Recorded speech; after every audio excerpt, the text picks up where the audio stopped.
mengabulkan hajat kita semua, khususnya mohon maaf tadi pemangku manaqib pada malam hari ini adalah Ibu Hajah Wati dari Hong Kong. Semoga dengan keberkahannya manaqib ini Allah Subhanahu wa taala memudahkan segala urusan kita, menjauhkan kita dari segala malapetaka atau mara bahaya atau kesusahan, mengabulkan segala hajat kita. Allah berkahi semuanya segalanya, selamanya. Amin ya rabbal alamin. Malam hari ini kita akan melanjutkan makna dari 9 kemenangan yang terakhir, yang 9 tuntas sudah ya. Selama 9 minggu saya menyampaikan ini. Pengesah Abah menyampaikan dalam acara manaqib yang ke-9 adalah 9 kemenangan, yang ke-9 adalah peradaban dunia, kabinet merah putih. Jadi sekali lagi makna merah putih, kabinet merah putih itu yang pertama adalah makom secara majasnya yaitu kabinet merah putih. Tapi dalam makna hakikinya adalah ya kita ini kabinet merah putih ya. PPKN 1, PPKN 2, PPKN 3. Selanjutnya selamanya. Maka kalimat kabinet seumur hidup. Peradaban dunia. Kenapa dibilang peradaban dunia? Karena ajaran kita ini adalah ajaran peradaban. Kalau bukan ajaran peradaban, tidak menjadi jaminan ya. Selamat dunia akhirat. Makanya ajaran peradaban. Bukan hanya peradaban dunia, tapi sampai ke akhirat. Peradaban dunia itu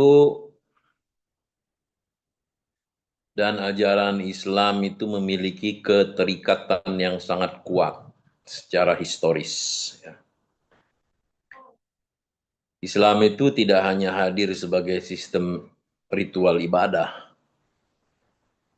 tetapi melainkan sebagai sebuah pandangan hidup yang mendorong umatnya untuk berpikir, menjelajah, dan membangun fasilitas kehidupan yang maju dan sejahtera.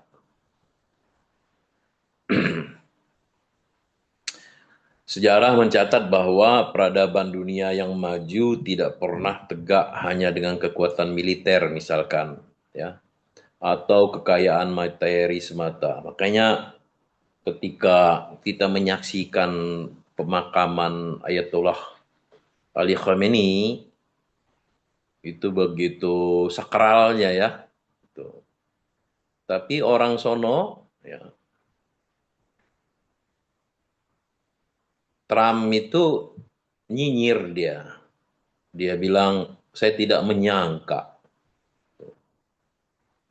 Saya pikir banyak orang membenci dia. Tapi ternyata jutaan orang begitu kan kita saksikan. Bahkan dari kepala negara, beberapa negara datang kan ya. Tapi karena dia memang tidak menghargai gitu, dia bilang, ah itu sebenarnya settingan katanya. Gitu. Nah, kemudian komentar itu dijawab oleh salah satu duta besarnya, duta besar Iran itu di mana gitu lupa saya. Tapi kalimat ini yang menjadi perenungan kita semua sebenarnya. Kenapa mereka menyepelekan itu? Karena mereka tidak punya peradaban dan tidak punya kehormatan. Gitu. Jadi berbeda dengan ulama umat Islam gitu ya. Mempunyai kehormatan. Coba Presiden, ada juga seorang presiden begitu dia meninggal dunia aja udah gitu. Nah itu berarti tidak ada kehormatan dan tidak ada kemuliaan gitu. Beda. Jadi peradaban itu tidak hanya dibangun oleh kekuatan militer atau kekayaan materi semata ya. Karena peradaban itu karena adanya pondasi nilai yang kokoh, yaitu Islam melalui Al-Quran dan Sunnah. Al-Quran dan Sunnah itu telah meletakkan cetak biru, istilah blueprint ya, bagi lahirnya salah satu peradaban paling berpengaruh dalam sejarah umat manusia. Nah, bagaimana ajaran Islam mampu menggerakkan dan mengubah wajah peradaban dunia? Setidaknya dalam kajian teori ada tiga pilar utama yang menjadi motor penggeraknya. Yang pertama adalah perintah membaca, meneliti, dan berpikir yang disampaikan dalam Al-Quran. Bahkan wahyu pertama yang disampaikan oleh Nabi Muhammad SAW bukanlah perintah untuk berperang atau membangun gedung yang tinggi, melainkan perintah Iqra, bacalah. Ajaran Islam sangat memuliakan akal dan ilmu pengetahuan. Semangat keilmuan inilah yang nantinya melahirkan zaman keemasan Islam. Kita banyak yang kita tahu dalam sejarah itu ya. Di Baghdad itu kota ilmu waktu itu ya. Kitab-kitab kedokteran ya, Al-Jabar, Ibnu Sina dan lain-lain itu kedokteran itu kan sumber awalnya adalah dari ajaran Islam itu. Ketika Eropa berada dalam masa kegelapan, kota-kota Islam seperti Baghdad, Cordoba, dan Kairo menjadi pusat gravitasi intelektual dunia. Bahkan sampai sekarang di Mesir itu Universitas Al-Azhar itu tertua itu ya di dunia. Atau lembaga seperti Bait Al-Hikmah atau rumah kebijakan didirikan untuk menerjemahkan, mengkritisi, dan mengembangkan ilmu pengetahuan dari peradaban Yunani, Persia, dan India. Nah, demikian pula, ikhwan wal akhwat rahimakumullah, halnya dengan TKN Ma'had Suryala Sinasa BPKN. Dalam praktek spiritualitasnya, ajarannya memadukan keseimbangan antara penguasaan ilmu dan amal. Makanya ilmu amaliyah, amal ilmiah. Tuh. Nah, kita sebut amaliyah manakib dan khidmat ilmiah manakib. Gitu. Amaliyah mesti berlandaskan ilmu, sebaliknya penguasaan ilmu mesti dipraktekkan dalam amaliyah berupa perbuatan. Nah, kedua hal ini menjadi penekanan yang penting oleh Guru Agung sejak zaman silsilah 36, ya, sejak zaman Syekh Abdullah Mubarak bin Nur Muhammad radhiyallahu anhu. Silsilah ke-37 Syekh Ahmad Sahibul Abad Tajul Arifin radhiyallahu anhu hingga silsilah 38 ada tuh Syekh Muhammad Abdul Ghaus Saifullah Maslul Qaddasallahu sirah. Bahkan ya, dalam ajaran Islam, hal pertama yang Allah ajarkan kepada Adam alaihissalam adalah ilmu. Dan ilmu harus diamalkan. Mungkin saya berulang-ulang mengatakan ini, ketika saya menyampaikan kuliah subuh di pesantren Jagar Ars atas perintah Abah, saya menyampaikan, jadi mursyid itu mesti cerdas, mesti berilmu. Gitu.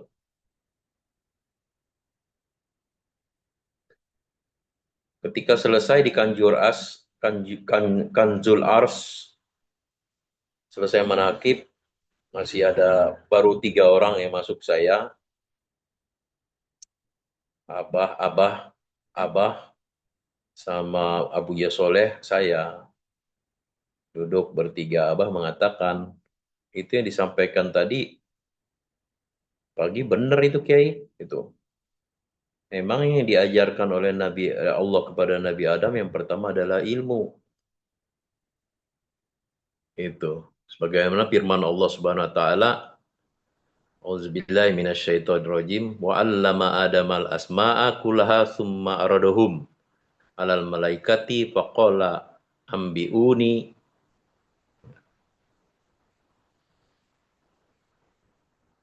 bi asma'i haula'i in kuntum shodikin.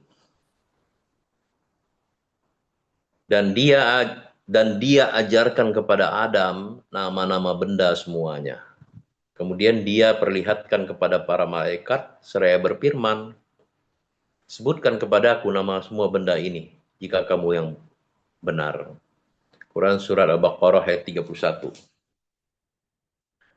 Allah Subhanahu wa taala juga berfirman, ya ayyuhalladzina amanu lima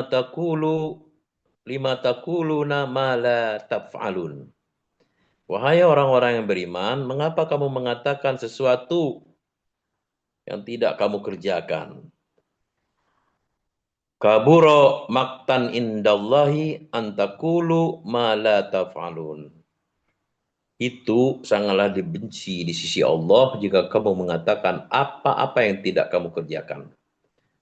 Quran Surah As-Saff ayat 2 dan 3. Oleh karena itu, ajaran TGN sekali lagi, ilmu amaliyah, amal ilmiah.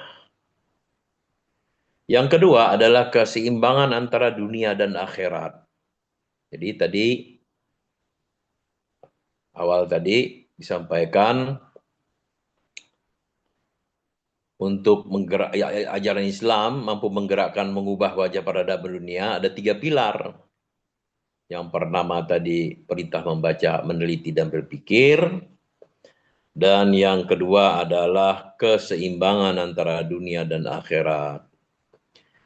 Peradaban Islam ya, tegak di atas prinsip bahwa kesuksesan duniawi adalah sarana untuk mencapai kebahagiaan ukhrawi. Makanya kata pengesabah, carilah harta sebanyak-banyaknya untuk ibadah. Gitu. Islam melarang manusia bersikap ekstrim, yakni hanya mengejar materi hingga berbuat kerusakan di muka bumi. Atau sebaliknya menarik diri sepenuhnya dari kehidupan sosial atau eksklusif. Ya, tidak mau berhubungan, tidak mau bergaul. Itu. Ya, eksklusif gitu. Tidak mau hormat ke bendera, tidak mau patuh terhadap undang-undang. Nah, itu eksklusif itu. Ekstrim. Tidak mau kerja di bank konvensional karena ada riba. Ini makanya perlu guru kita untuk membimbing kita. Nah, hal ini tercermin dalam nilai-nilai universal yang diajarkan Islam. Ya. Di antaranya ada sains dan kedokteran. Ya, tadi saya sempat sebutkan tokoh seperti Ibnu Sina, itu ya. Beliau itu menulis sebuah buku ya, yang menjadi buku rujukan medis di Eropa selama berabad-abad. Bagi ilmuwan Muslim, mengobati orang sakit adalah bentuk ibadah ya, dan implementasi dari ajaran untuk menghargai kehidupan. Kemudian apalagi? Matematika dan astronomi. Al-Khawarizmi menemukan konsep aljabar dan algoritma yang menjadi cikal bakal teknologi komputer hari ini untuk mempermudah perhitungan hukum waris dan pembagian wilayah. Sementara astronomi dikembangkan untuk menentukan arah kiblat serta waktu sholat. Maka demikian pula lah dengan ajaran TKN, Mas Surya Sinas PPKN, yang sangat menekankan keseimbangan dalam kehidupan dunia dan akhirat. Kita tidak disuruh ibadah terus, juga tidak disuruh kerja terus, gitu ya. Kerja maksudnya kerja mencari kebutuhan hidup gitu ya. Maka dulu ada orang kalau udah kelamaan di Suryalaya itu, ya konon katanya saya dengar, itu disuruh pulang sama Abah Anom itu, ya kamu ditunggu di situ. Di Surya Sinarasa juga begitu saya dengar. Kalau sudah sampai 3 minggu di Sinarasa, ya disuruh pulang sama Abah. Kerja, kerja. Gitu.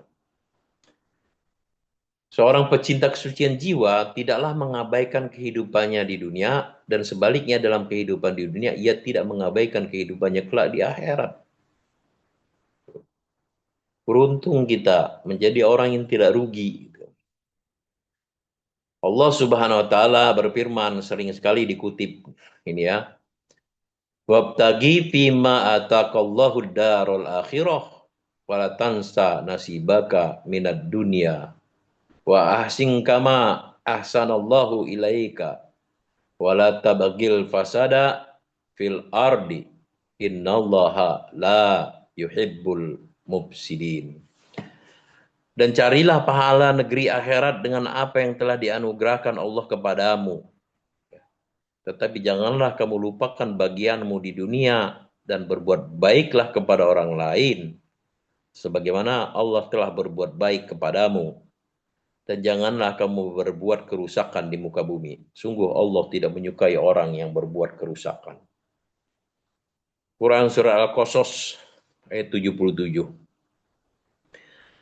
Ajaran Thariqah Qadiriyah Naqsabandiyah Mansur Yalaya Sinarasa, penghulu pesantren ketahanan nasional, adalah ajaran untuk peradaban dunia.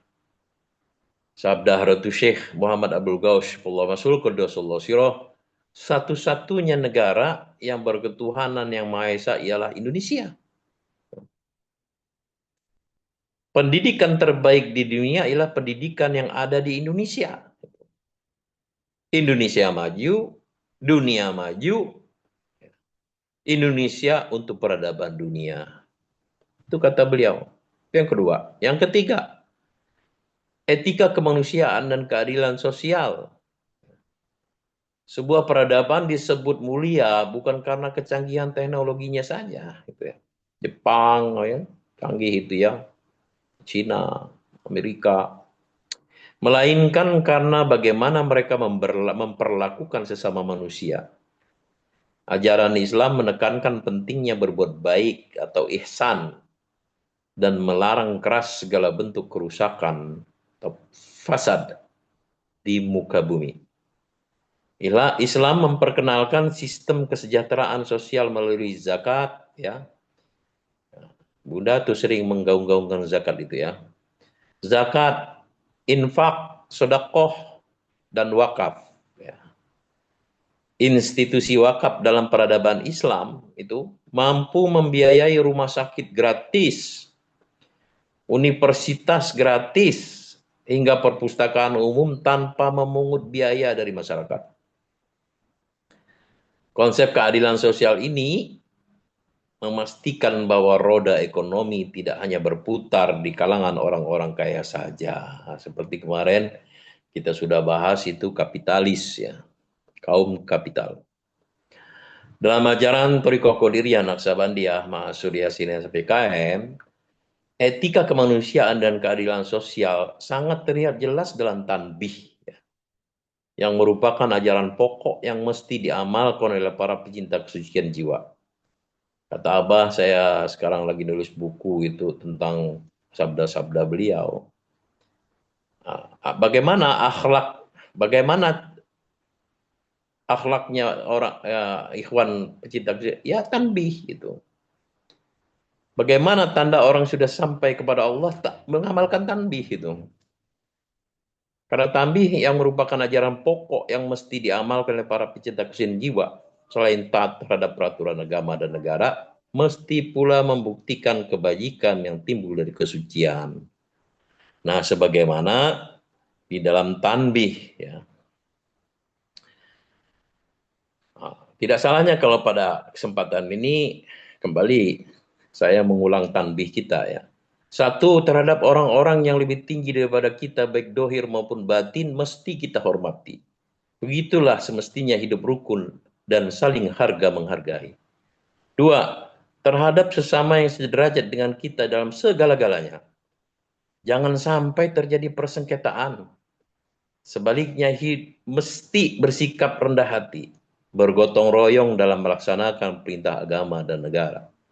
Jangan sampai terjadi perselisihan dan persengketaan.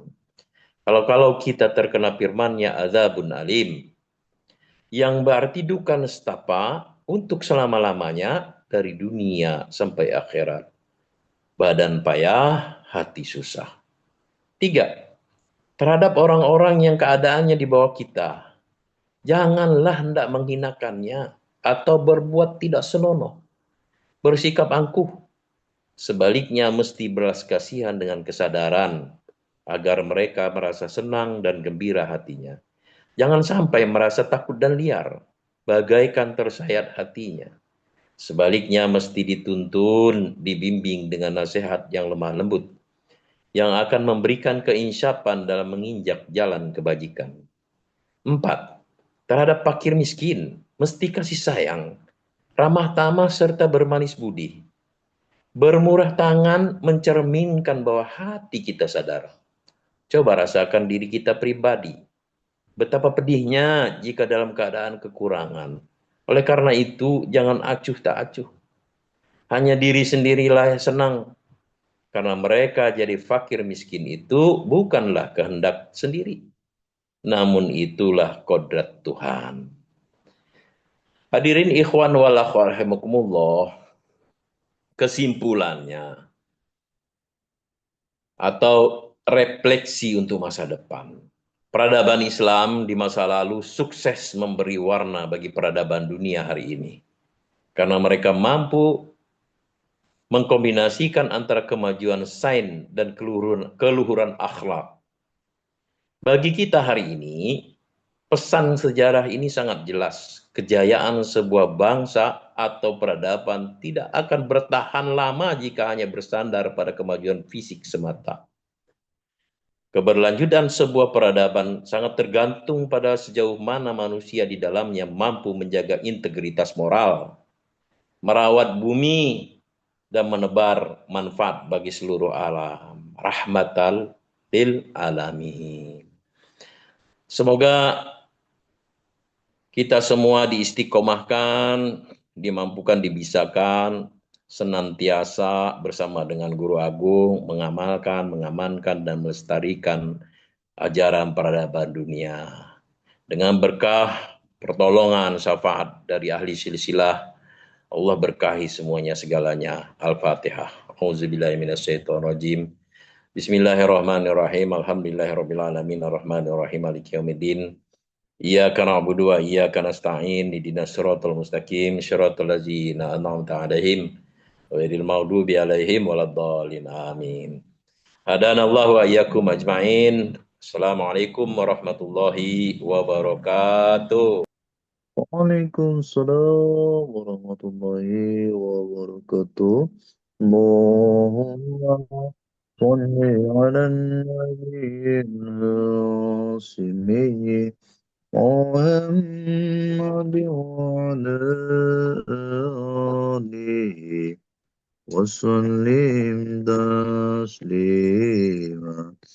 Allahumma صل على النبي السمي محمد وعلى آله وسلم تسليما اللهم صل على النبي السمي محمد وعلى آله وسلم تسليما اللهم صل وسلم وبارك عليه